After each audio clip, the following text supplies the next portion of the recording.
Glowstringing. We don't talk about it nearly enough in the poi world, and yet poi spinners owe an enormous debt to the glowstringers of the world. Glowstringing is among the immediate antecedents of modern-day poi spinning, and we get a surprising array of tricks from it. And in this video, I'm going to share with you 5 tricks that we get from the glowstringing world, some of which may come as a surprise to you.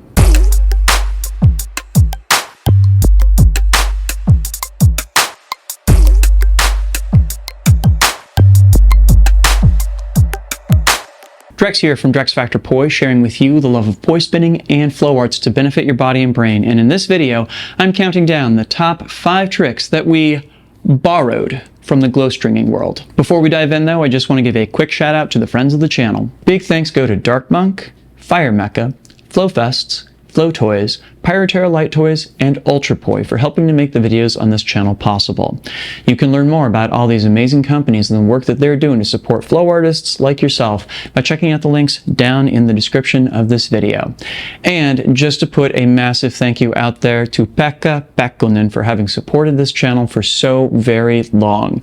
I appreciate you and everything that you've done these past few years.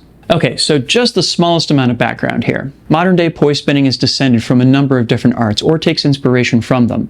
Everything from traditional Maori poi and kapa haka to contact juggling and more recently toss juggling as well. But one of those sources of inspiration is one that we don't talk about all that often, and that is glowstringing. That is the art of spinning around glow sticks on the end of shoelaces that came about in the mid-90s rave scene and blossomed in the early 2000s. Glowstringing had some really unique variables that impacted it as an art form and its evolution.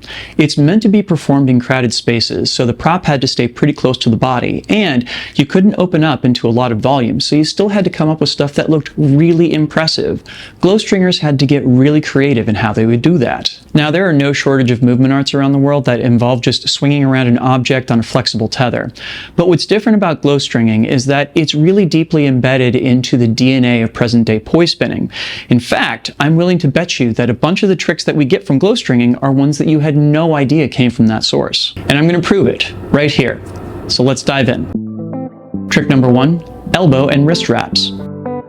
So these were definitely a lot more common when I got into poi back in the late 2000s, and you would often see people on the fire field who wore sleeves to be able to perform those wraps without burning themselves. Nearly everybody that I knew or took inspiration from in my early years had actually gotten started as a glowstringer themselves, and it definitely informed their styles, and by extension, mine as well. Of course, when you're starting off as a poi spinner, one of those things that you wrestle with constantly is changing the direction of the poi. And everything from stalls to pendulums are options, but I mean, I'll be real with you. When I first learned how to do wraps, they just seemed like the easiest option, and they were something that I used constantly for years as a result. And it does need to be said, if you find a glowstringer who really knows their way around wraps, you will see some of the most impressive and rapid spinning you have ever seen in your life. I love it. But wrists and elbows are not the only place where you can either wrap a glow stick or your poi. And in fact, there's going to be quite a few wraps further on in this list, starting with trick number 2. Shotguns. So, full disclosure, I actually avoided shotguns for most of my flow career. I didn't really see the utility in them. It kind of seemed antithetical to the idea of spinning a prop that you wrap it up to the point where it can no longer spin. And then as I got deeper into the dance world, what I realized was it was one of several options we have out there for creating clean suspensions, and I haven't looked back since. Shotguns involve fully wrapping the tether all the way around its native hand. This can both immobilize a prop as well as change the direction of it on the fly. And it does have to be said, shotguns are surprisingly versatile. Whether it be doing the suspensions that I mentioned up top, or immobilizing the prop and reed glow stick to kind of turn it into a more traditional style of spinning glow sticks, there's a lot to love here. And I think it's just a question of finding which use is best for you. Of course, dance focused as I am, I can't help but also notice that when you perform shotguns, you're also playing around with volume. That is, you're going back and forth between the prop at full length and then at no length. And that gives you a lot of dynamic possibilities too. So give those shotguns another look if it's been a while. Yes, they can be difficult to do on fire, but most of us aren't really primarily doing this on fire at this point, are we? Trust me, you'll thank me later.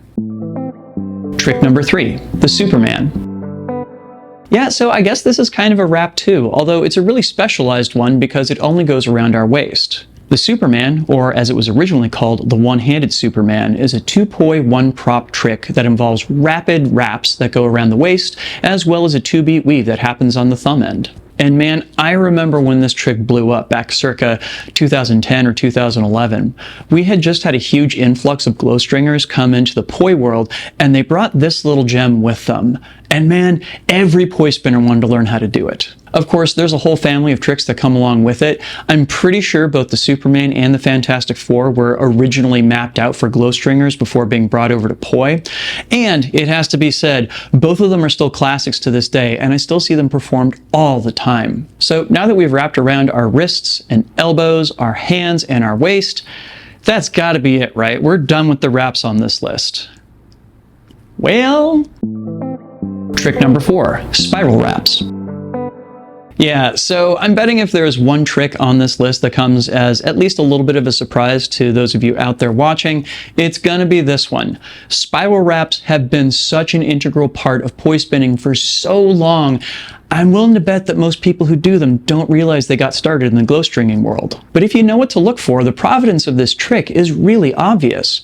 We're really just performing shotguns with both of our hands, but keeping our hands together as that happens.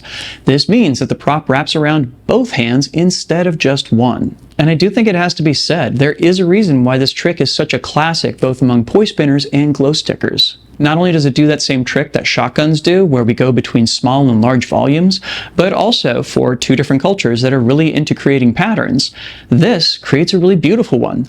Those spiral shapes are incredibly eye-catching, and it's no wonder this became such a mainstay of both arts. All right, so after all that, you're either totally over wraps or completely expecting me to make the next trick on this list also a wrap-based trick. But it's not. Trick number 5, orbitals. All right, so if you know, you know. This one had to be on this list. Orbitals have definitely fell out of favor in the poi world, especially since contact poi have become so incredibly popular. Just the way that they're built makes orbitals really difficult, if not impossible to do. But I tell you, when I was coming up, absolutely everybody was doing orbitals constantly. You could not spin a poi set without seeing somebody do one of these. And it's a shame these have fallen out of favor because they're so beautiful. Really, this is a hyperloop or tangle that you're speeding up by pulling out on the handles, thus reducing the radius of the circle that the props are spinning around and increasing the amount of angular momentum. This means the poi go really, really, really fast. The one problem with orbitals is that they kind of suffer from a hardware problem. You need to have swivels or bearings pretty close to the handle because the amount of torque that happens on the tether will twist it up into all kinds of ugly mess if you don't.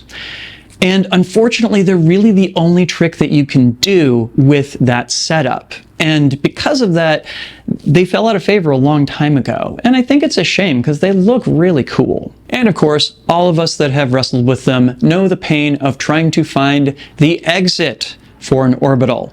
Yes, it takes some practice, and yes, there's always at least some chance to it. But man, when you see somebody nail both the orbital and the exit, you have just seen some magic. So those are my picks for the top 5 tricks that poi spinners have borrowed, shall we say, from the glow stringing world. What did you think of my list? Did I forget any of your favorites? Leave me a comment and let me know.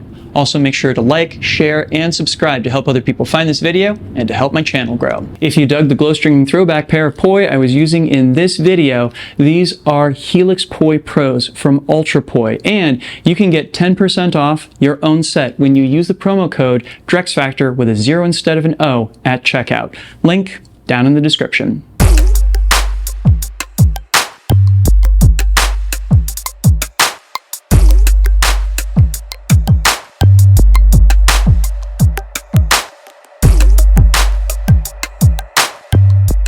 This video would not be possible without my amazing supporters on Patreon. In particular, I'd love to give a shout out to my Flow patrons who are listed on screen right now.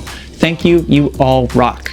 And if you would like to get your name in the credits or access to a host of other awesome rewards, you can do that by hitting up my Patreon over at patreon.com/DrexFactorPoi and signing up. I'll include a link down in the description as well as up in the cards. Check that out and help me out in my mission to bring poi spinning and flow arts to the whole wide world. Thank you in advance. It has been so long since I have done a top 5 tricks video, but if you like this, the good news is that there are a lot more where this came from. I'll go ahead and include a link to the playlist of them up here on screen. Thank you so much for watching this video. I hope you get out and flow today and make use of at least one of the tricks you saw here. Take care, and I'll see you with a new video real soon. Peace.